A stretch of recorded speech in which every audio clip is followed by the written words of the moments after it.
December 1944, the Ardennes forest. German infantry braced for American artillery. As shells screamed in, no familiar thud. Instead, an unearthly crackle ignited the frigid air directly above their positions. Shells detonated high overhead. Shrapnel rained down, not from a distant impact, but an invisible point. Men screamed. Blood stained the snow. There was nowhere to hide. Shredding exposed platoons with impossible precision. German officers watched in bewildered horror. How were the Americans doing this? German intelligence pored over fragments, but the secret held. What those shells carried had been strictly forbidden over land for 2 full years. What problem could possibly justify secrecy that extreme, and a solution that radical? The problem was the sky, a distant dot, an enemy bomber closing fast. Anti-aircraft gunners faced an impossible task: predict where that aircraft would be 10 seconds into the future. It was guesswork against the clock with deadly stakes. Weapons relied on basic physics. A time fuse set by hand detonated a shell at pre-calculated altitude. A contact fuse needed a direct hit on a moving aircraft, a virtual impossibility. Picture the gunner at his sights. He had to judge altitude, speed, and course all at once. All under fire, an error of 1 second or a few yards, and the burst was harmless. A puff of white smoke, too early or too far behind. The bomber flew on, unscathed.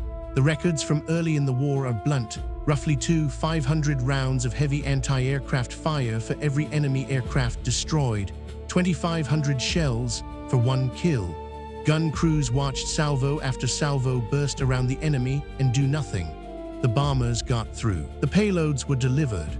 The gunner's dilemma was simple, yet unsolvable. How do you reliably place a lethal burst exactly where an aircraft will be, when you simply cannot see the future?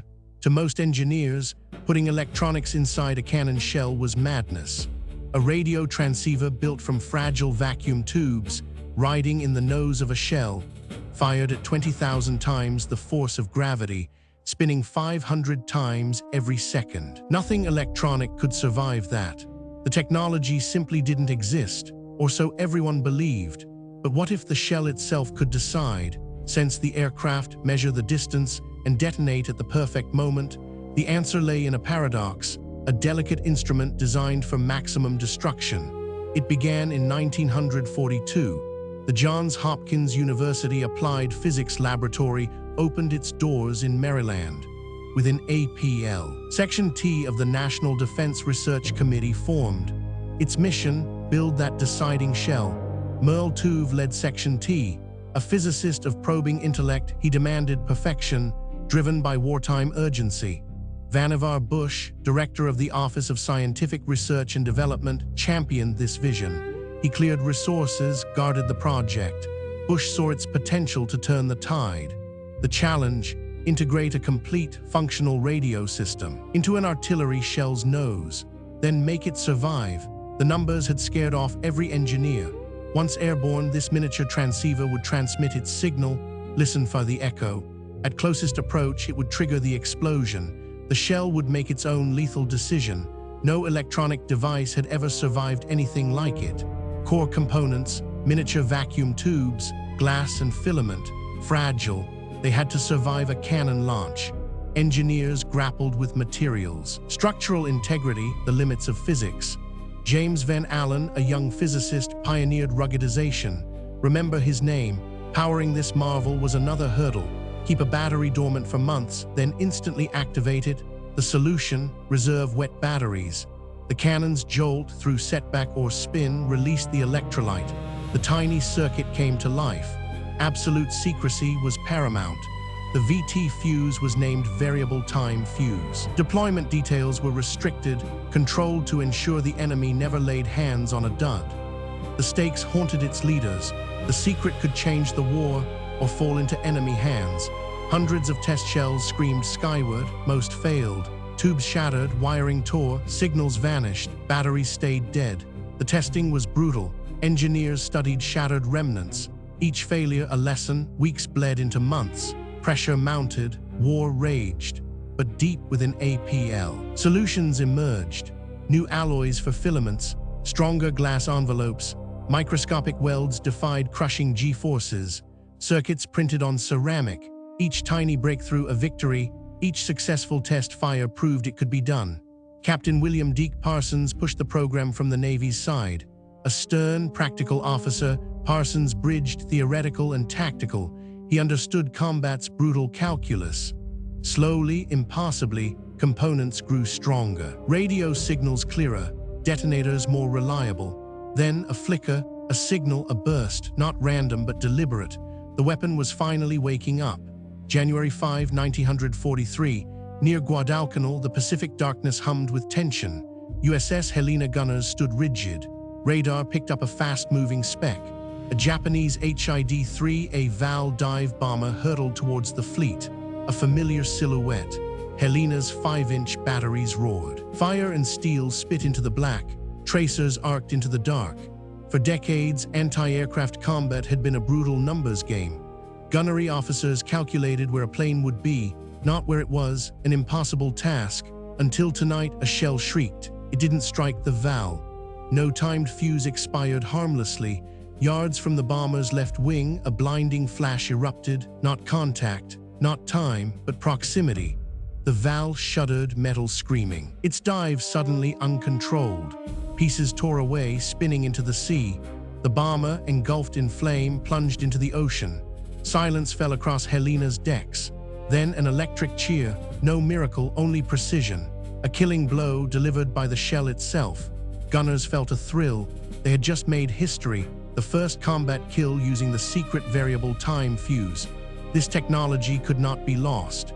Its intricate design, the miniature, ruggedized vacuum tubes, the clever, activated wet batteries, the tiny radio transceiver sensing its target, remained America's most closely guarded secret, perhaps second only to the Manhattan Project itself.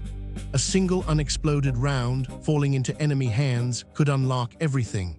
German intelligence, mystified by the sudden lethality of Allied anti-aircraft fire, was ever watchful. A strict directive came down. The VT fuse was cleared for deployment, but only over water. Only where any dud shell, failing to detonate, would sink into ocean depths. Never on land, never where an enemy soldier might find it. The US Army, battling in Europe and the Pacific, begged for these shells, for airburst artillery to shred infantry, for an advantage against tanks, but the answer was a resolute no. For critical stretches of the war, the most advanced artillery fuse in the world would be held back, its full killing power locked away by a single terrifying possibility. A German scientist hunched over a recovered dud, unraveling the secret. For now, the land armies fought without it. Summer 1944. Southern England faced a new terror, the German V1, pulse jet engine warhead screaming across the channel towards London. Small, fast, unmanned, relentless, conventional anti-aircraft fire struggled, predicting trajectories, timing bursts, almost impossible. Thousands of rounds flew. Few V1s fell, coastal defenses overwhelmed. London braced for impacts. Then the secret weapon VT fuses, redirected from naval battles to the English coast. With SCR 584 radar and M9 predictor, a system emerged. Trial by fire, on land's edge. Change was immediate. Before VT fuses, few V1s intercepted. By summer 1944 final week, the system proved ruthless. Between 79% and 82% of all V1s entering the coastal gunbelt were shot down. On one day, of 104 approaching bombs, only a handful made it through. Crisis averted. But the largest hurdle remained the rule. Strict prohibition, no fuses over land, fear of enemy recovery. It held. Even as the V1 crisis flared, and V1s targeted Antwerp in winter 1944-45. The restrictions stood. Fuses protected cities, but armies still used older, less effective methods against infantry vehicles. System passed its channel trial, but the strictest rule stood. Not one of these shells had ever been allowed to burst over enemy-held ground. December 1944, frozen forests of the Ardennes, that was about to change. December 1944. A brutal German counteroffensive ripped through the Ardennes forest. The Battle of the Bulge. Allied lines strained. The long-standing prohibition on overland use of the variable time fuse was finally lifted.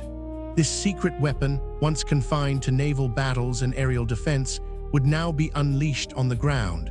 The effect was instantaneous. German soldiers advanced across snowy fields and frozen woods, Bastogne, Houffalize, the Ardennes front. They faced an invisible, relentless assault. Artillery shells, once predictable, designed for ground impact or set with a finicky timer, now burst without impact. Without warning, not on contact with the earth, not on a pre-calculated delay, they simply exploded high above their heads, at treetop height, sometimes even lower. A lethal rain of steel shards descended from nowhere. The sound was alien, not the familiar thump-crump of ground impact, followed by localized fragmentation. The air itself tore open with rapid, staccato airbursts, every shell, crack, crack, crack, an ambush from the sky. Confusion spread. Officers barked orders, men bewildered. Why were these shells detonating up there? It defied every learned defensive instinct. No crater, no obvious target, no reliable cover from a blast in the air. The enemy was exposed, caught in the open. Each unseen burst created a lethal, wide umbrella of steel shards and concussion. Men were cut down in the open, even behind saplings and snowdrifts that offered no protection from above. The snow was littered with the dead. Men were plucked from formation, supply lines severed, and advance turned into a bloody retreat. Reports flooded back through command channels, describing this impossible new artillery. General George S. Patton, whose Third Army bore the immediate, brutal brunt of the German thrust, quickly recognized its game-changing power. In January 1945, from the heart of the fighting, Patton wrote to the Chief of Ordnance, Levin Campbell, "The new shell with the funny fuse is devastating. I think that when all armies get this shell, we will have to devise some new method of warfare." Strategic consequences were immediate. The Bulge offensive, designed to split Allied forces and seize Antwerp, lost vital momentum. The German advance stalled, then faltered. The unexpected airbursts, the relentless, unseen lethality, demoralized an already weary and overstretched enemy. This was a tactical revolution. Defensive artillery became an offensive horror. The proximity fuse had arrived on the land battlefield. It dominated. By the war's final days, approximately 22 million VT fuses had rolled off American assembly lines. An early fuse cost around $732.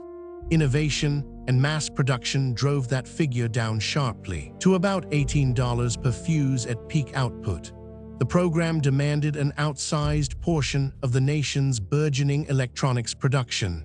Factories hummed, engineers refined designs, but the device remained shrouded in absolute secrecy, its true function known only to a select few.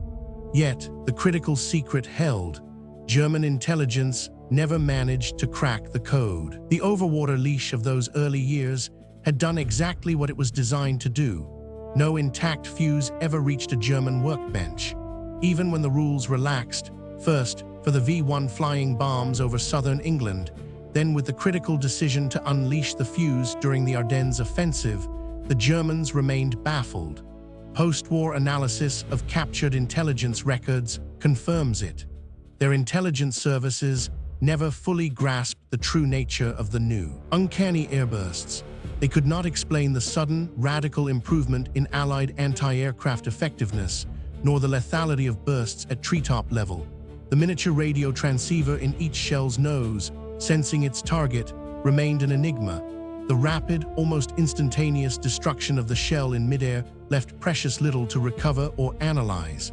Operational security and the fuse's destructive power ensured the secret remained intact to the very end of the war. It was a weapon they never truly understood in more ways than one. The war ended. The secret, so tightly held for years, began to unravel.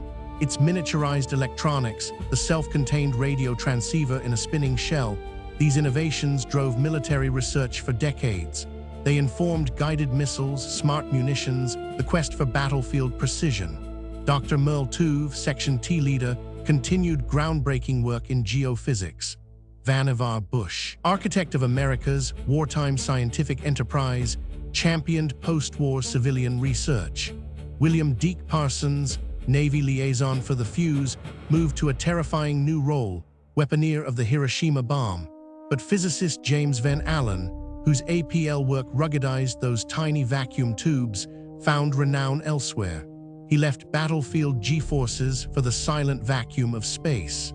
In 1958, using data from Explorer 1 and Explorer 3, James Van Allen made a discovery: vast radiation belts encircling Earth. Named the Van Allen belts, these invisible shields of charged particles posed a fundamental challenge for humanity's space journey, a universe away from anti-aircraft gunnery.